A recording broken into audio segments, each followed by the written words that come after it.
Immerse yourself in the profound insights offered by Father Chuck Belmonte as he delves into daily reflections on various gospel passages from the Bible. March 20th, Wednesday. The material things of creation are like handwritten letters from God.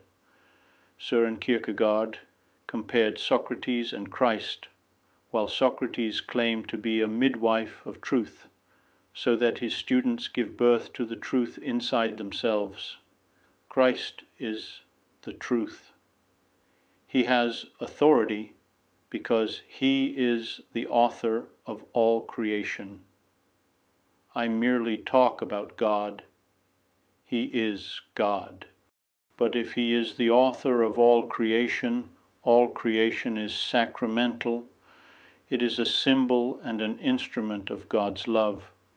So when a student says, "I hate math," the teacher should say, "But one of the languages of the universe is mathematics. It is the language God uses to help us understand the order of things." Thus it is time for us Christians to shout from the rooftops that work, in this material world, is a gift from God. For work is a participation in the creative work of God. And moreover, since Christ took it into his hands, work has become for us a redeemed and redemptive reality.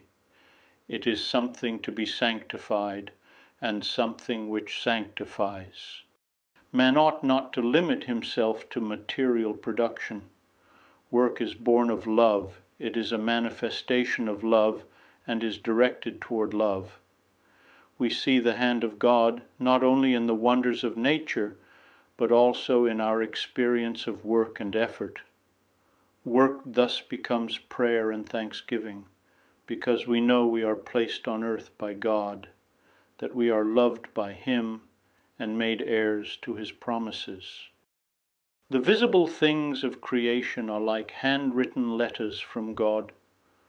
Who among us who has known the love of a beloved would simply toss out a handwritten letter from our beloved? We read it, save it, and read it again and again, as if to put the beloved in our presence, if merely in this small, indirect way. We should realize that what looks like the indistinguishable white envelopes of creation are really letters from our beloved, and so we should open them carefully and lovingly, so we shall find the communications of love they contain. And yet, although letters can be wonderful, love is best delivered in person.